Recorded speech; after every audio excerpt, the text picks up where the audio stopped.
नमस्कार, मैं एस्ट्रोलॉजर अनीश व्यास पाल बालाजी ज्योतिष संस्थान में आप सभी का हार्दिक स्वागत करता हूं।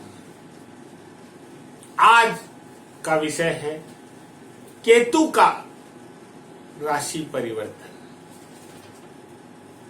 23 सितंबर को प्रातः 5:28 पर केतु राशि परिवर्तन कर रहा है, यानी कि केतु गुरु की राशि धनु से निकलकर मंगल की राशि वृश्चिक में प्रवेश करेगा। केतु का यह राशि परिवर्तन इस वर्ष की बड़ी ज्योतिष घटनाओं में से एक है। वैदिक ज्योतिष में केतु को एक छाया ग्रह माना गया है। इसे छाया ग्रह इसलिए माना गया है कि केतु का अपना कोई वास्तविक आकार या रूप नहीं है। यह मोक्ष, अध्यात्म और वैराग्य का कारक है। यह एक रहस्यमय ग्रह है। केतु व्यक्ति की कुंडली में शुभ होता है तो वह व्यक्ति की कल्पना शक्ति को बड़ा कर देता, असीम कर देता है, और अशुभ होने पर वह इंसान का सर्वनाश कर देता है। केतु ग्रह किसी भी राशि का स्वामी नहीं है, लेकिन धनु राशि में यह उच्च का और मिथुन में नीच का होता है। केतु को 3 दृष्टियां मिली है, 5, 7 और 9।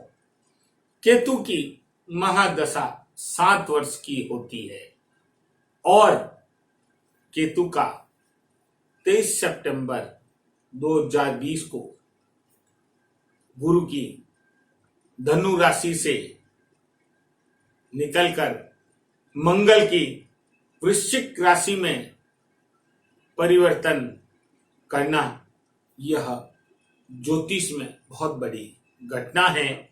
और अब मैं आपको केतु के बारे में जानकारी देना चाहूंगा। केतु का ज्योतिष में क्या महत्व है, केतु का क्या आकार है, केतु के नकारात्मक और सकारात्मक परिणाम क्या है, क्या प्रभाव है, और केतु के उपाय, और साथ में मैं आपको बताऊंगा केतु का वृश्चिक राशि में परिवर्तन 12 राशियों पर क्या प्रभाव पड़ रहा है। तो आप लोग तैयार हैं? और यहां मैं आपको जानकारी देना चाहूंगा, अब तक आपने पाल बालाजी ज्योतिष संस्थान के YouTube चैनल को सब्सक्राइब नहीं किया है तो आप पाल बालाजी ज्योतिष संस्थान के YouTube चैनल को जरूर सब्सक्राइब करें, लाइक करें, शेयर करें, कमेंट्स करें। आपके कमेंट्स हमारे लिए महत्वपूर्ण है, और बेल आइकॉन को आप जरूर क्लिक करना नहीं भूलें, जिससे पाल बालाजी ज्योतिष संस्थान के आने वाले वीडियो की जानकारी आपको मिल सके। वैदिक ज्योतिष में केतु को एक अशुभ ग्रह माना गया है। हालांकि ऐसा नहीं है कि केतु द्वारा व्यक्ति को हमेशा बुरे फल प्राप्त हो, लेकिन केतु बुरे और शुभ फल देता है। मैंने पहले बताया आपको, केतु अध्यात्म, वैराग्य, मोक्ष, तांत्रिक आदि का कारक होता है। ज्योतिष में केतु और राहु को किसी भी राशि का स्वामित्व प्राप्त नहीं है। केतु 27 नक्षत्रों में से अश्विनी, मघा और मूल नक्षत्र का स्वामी है। यह एक छाया ग्रह है, और केतु जो है वह स्वर भानु राक्षस का धड़ है। इसके सिर के भाग को राहु कहा गया है और नीचे के भाग को केतु कहा गया है। और केतु ग्रह व्यक्ति के जीवन क्षेत्र तथा समस्त सृष्टि को प्रभावित करता है। राहु और केतु मिलकर कुंडली में काल सर्प का निर्माण करते हैं और केतु कुछ विशेष परिस्थितियों में जातक को, व्यक्ति को शिखर तक पहुंचा सकता है। मैंने पहले भी बताया है, राहु और केतु सूर्य और चंद्र को ग्रहण लगाते हैं। ज्योतिष में केतु की कोई निश्चित राशि नहीं है, इसलिए केतु जिस राशि में बैठता है उसी के अनुरूप फल देता है। केतु अगर प्रथम भाव या लग्न में बैठा है तो उसी के अनुरूप आपको फल देता है। और लग्न का केतु व्यक्ति को साधु बनाता है, उसको भौतिक सुखों से दूर लेकर जाता है और केतु के प्रभाव से ही जातक अकेले रहना पसंद करता है। और यदि लग्न में वृश्चिक राशि हो तो जातक को इसके सकारात्मक परिणाम देखने को मिलते हैं। यह आपको बहुत बड़ी बात मैं जानकारी दे रहा हूं। बलि केतु, यदि किसी जातक की कुंडली में केतु तृतीय, पंचम, षष्ठम, नवम और द्वादश में भाव में अगर है तो जातक को इसके बहुत हद तक अच्छे परिणाम प्राप्त होते हैं। यदि केतु गुरु ग्रह के साथ युति बनाता है तो व्यक्ति की कुंडली में इसके प्रभाव से, गुरु और केतु की युति के प्रभाव से राजयोग का निर्माण होता है। यदि जातक की कुंडली में केतु बली हो तो यह जातक के पैरों को मजबूत बनाता है। जातक को पैरों संबंधित कोई रोग नहीं होता है। शुभ मंगल के साथ केतु की युति जातक को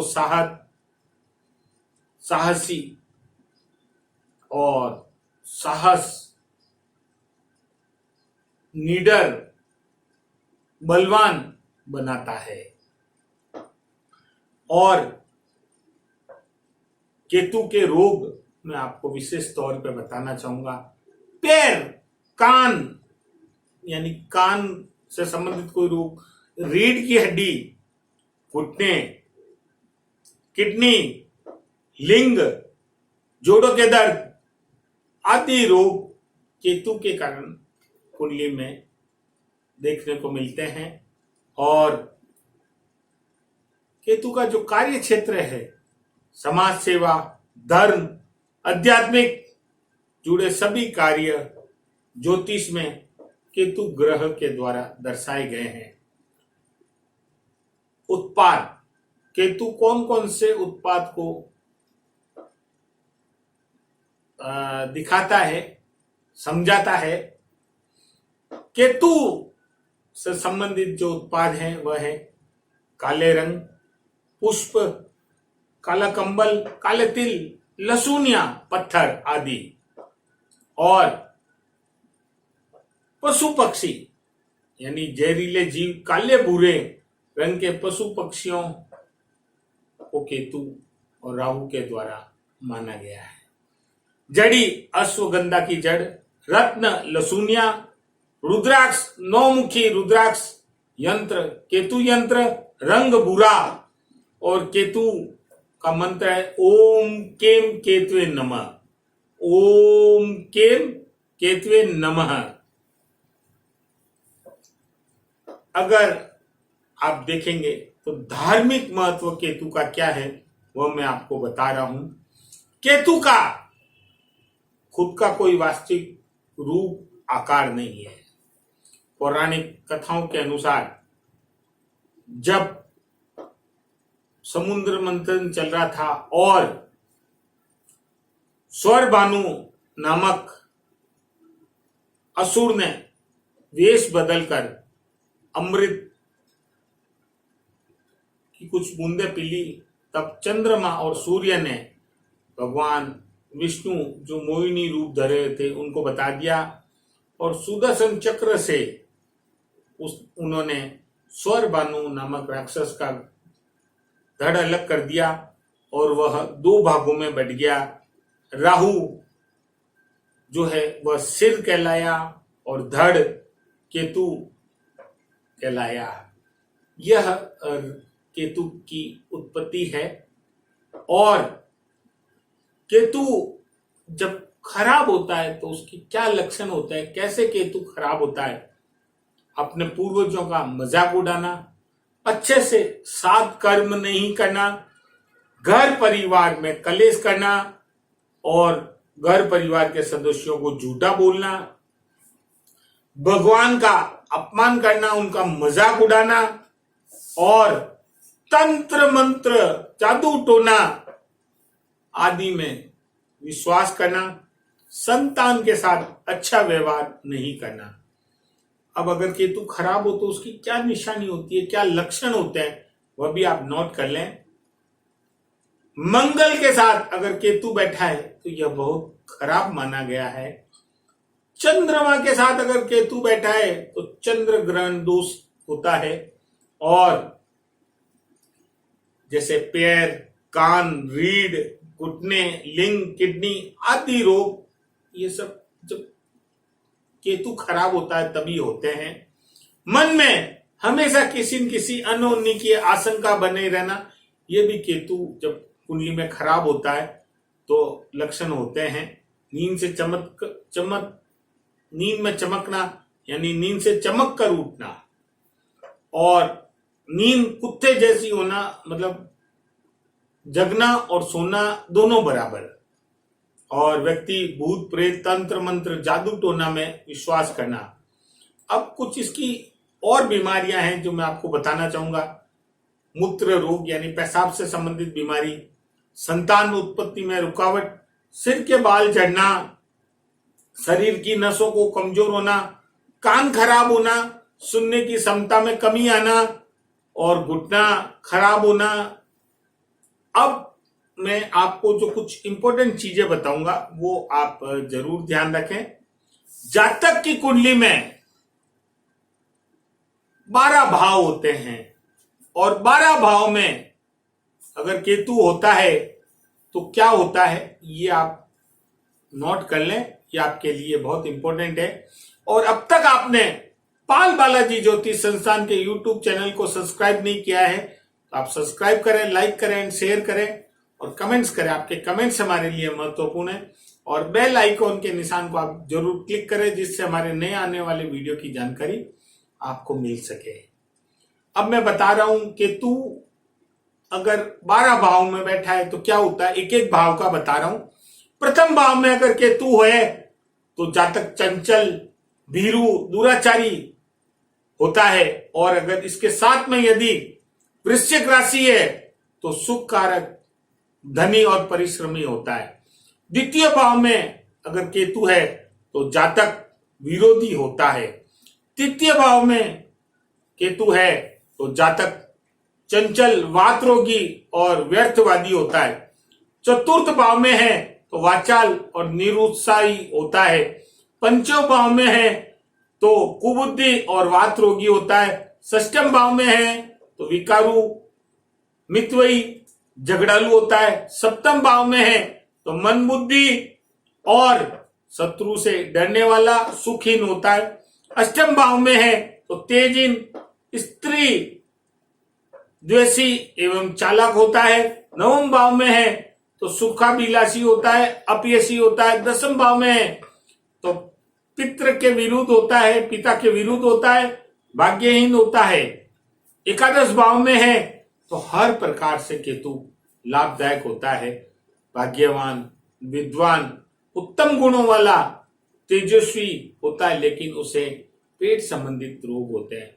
द्वादश भाव में अगर केतु है तो जातक उच्च पद वाला होता है, शत्रु पर विजय पाने वाला होता है, बुद्धिमान होता है, लेकिन सखी होता है और धोखा देने वाला होता है। इस प्रकार मैंने अभी आपको 12 भाव में अगर केतु है, अलग अलग भाव के बारे में आपको बताया है। अब मैं आपको राशि अनुसार बताऊंगा, यानी केतु का राशि परिवर्तन हमारे 12 राशियों पर क्या प्रभाव पड़ता है, आपको यहां बताना चाहूंगा। केतु 23 सितंबर 2020 को प्रातः 5:28 पर गुरु की राशि धनु से निकलकर मंगल की वृश्चिक राशि में प्रवेश कर रहा है। आइए जानते हैं 12 राशियों पर केतु के राशि परिवर्तन, केतु के गोचर का क्या प्रभाव पड़ेगा। सबसे पहले मेष राशि, यह गोचर आपको धार्मिक प्रवृत्ति यानी धर्म की ओर लेकर जाएगा। इस दौरान आप किसी तीर्थ स्थल पर जा सकते हैं। संसारिक जीवन की अपेक्षा अध्यात्म जीवन की ओर आपकी रुचि रहेगी और यह आपके लिए काफी शुभ लाभ वाला होगा। वृषभ राशि, उस शिक्षा के क्षेत्र में आपको कामयाबी मिलेगी। यदि आप कोई रिसर्च कर रहे हैं तो यह गोचर उसमें आपको कामयाबी दिलाएगा। अगर आप पीएचडी के छात्र हैं तो आपको काफी सारी सफलता मिलेगी और आपके पैरों में दर्द की शिकायत रह सकती है। मिथुन राशि, कार्य क्षेत्र में दिक्कतों का सामना करना पड़ेगा। बॉस यानी आपके उच्च अधिकारी की नाराजगी आपको झेलनी पड़ सकती है। इस दौरान संभल कर काम करें। कार्य क्षेत्र में काफी दिक्कतों का सामना करना पड़ेगा। वैवाहिक जीवन में परेशानियां आएगी और जीवन साथी और व्यापार में पार्टनर के साथ मतभेद होंगे। अब हम बात करते हैं कर्क राशि, यह गोचर अशुभ परिणाम देगा आपको। इस दौरान आपको जीवन में काफी समस्याओं का सामना करना पड़ेगा और जीवन में संघर्ष भी करना पड़ेगा। शत्रु आपके ऊपर हावी न हो ऐसा आप प्रयास करें और आपको स्वास्थ्य से जुड़ी कोई न कोई परेशानी होगी उसका विशेष ध्यान दें। समय पर डॉक्टर की सलाह लेते रहें। सिंह राशि, आपको संतान से जुड़ी समस्या हो सकती है। प्रेम जीवन यानी प्यार और रोमांस में पार्टनर के साथ गलतफहमियां बढ़ेगी। लेकिन यदि आप एक छात्र हैं और आप पढ़ाई कर रहे हैं, आप कोई कंपटीशन दे रहे हैं तो आपको श्रेष्ठ परिणाम मिलेंगे। कन्या राशि, आपके सुखों में कमी आने की संभावना है। इस समय आप अपनी माताजी की सेहत का विशेष ध्यान रखें। समय पर डॉक्टर की जांच कराएं और यदि आप कोई वाहन प्रॉपर्टी खरीदने वाले हैं तो आप मुहूर्त का विशेष ध्यान रखें। सोच समझकर मुहूर्त के अनुसार ही आप प्रॉपर्टी या वाहन खरीदें। तुला राशि, आपके साहस में कमी आएगी। आपका आत्मविश्वास कमजोर हो सकता है। साथ ही घर में छोटे भाई बहनों के साथ मतभेद हो सकते हैं। अपने आत्मविश्वास में कमी मत आने दें, अपने आत्मविश्वास को कमजोर मत होने दें और भाई बहनों के साथ आप मतभेद नहीं करें। थोड़ा सी पेशेंस रखें। अध्यात्म के विषय में आप और आकर्षित होंगे और आप अध्यात्म के प्रति जागरूक होंगे। वृश्चिक राशि, इस समय परिस्थितियां आपके प्रतिकूल रहेगी। आपका मुंह संसारिक चीजों से भंग हो जाएगा। धार्मिक वैराग्य आध्यात्म के विषय में आप आकर्षित होंगे। यह आपके लिए बहुत अच्छी बात है, लेकिन आप सोच समझ के निर्णय करें और परिस्थितियों का सामना करें। अब हम बात कर रहे हैं धनु राशि। इस दौरान आपकी कल्पना शक्ति प्रबल होगी। आप चीजों का पूर्वाभान करेंगे और वहीं आपके कार्य और व्यवसाय में परिस्थितियां आपके अनुकूल नहीं होगी। आपको आर्थिक नुकसान हो सकता है। घर में परिवार और जीवन साथी के साथ अनबन हो सकती है। मकर राशि, आपके खर्चों में अनावश्यक वृद्धि होगी। धन हानि की संभावना है। लंबी दूरी की यात्राओं की संभावना है, लेकिन इस यात्राओं में आपका धन खर्च ज्यादा होगा। आप किसी कारण से विदेश यात्रा भी जा सकते हैं। यह पारिवारिक और ऑफिशियल यात्रा भी हो सकती है। यह परिणाम आपके लिए बहुत शुभ होगा। कुंभ राशि, आपकी आमदनी में कमी आएगी। रुका हुआ पैसा भी आपको मुश्किलों से प्राप्त होगा। किसी घरेलू मुद्दे को लेकर बड़े भाई और बहनों से तकरार हो सकता है। घरेलू मुद्दे को आप ज्यादा हावी नहीं होने दें। कार्य क्षेत्र में उपलब्धि मिलेगी और लेकिन आपको पहचान नहीं मिलेगी, और पहचान नहीं मिलने के कारण आप काफी निराश होंगे। आप निराश न हो, प्रभु पर विश्वास रखें। समय आने पर आपको उस उपलब्धि का श्रेय भी मिलेगा। मीन राशि, आपकी राह में कठिनाइयां आएगी। राह आसान नहीं है। कार्य क्षेत्र में चुनौतियों का सामना करना पड़ेगा। विरोधी कार्यस्थल पर हावी होंगे, आपको नुकसान पहुंचाने की कोशिश करेंगे और आपको उनके कुचक्र से बचना है। आपको सिर्फ अपने काम से काम करना है। आप मेहनत के बल पर विजय प्राप्त कर सकते हैं। अभी मैंने आपको 12 राशियों पर पड़ने वाले प्रभाव की जानकारी दी है।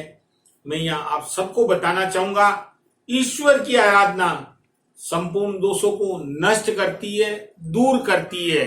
और आप विशेष तौर पे इस चीज का ध्यान रखें कि केतु का राशि परिवर्तन हम सबके जीवन में सकारात्मक और नकारात्मक परिणाम प्रदान करेगा, लेकिन आप सभी ईश्वर की आराधना करें।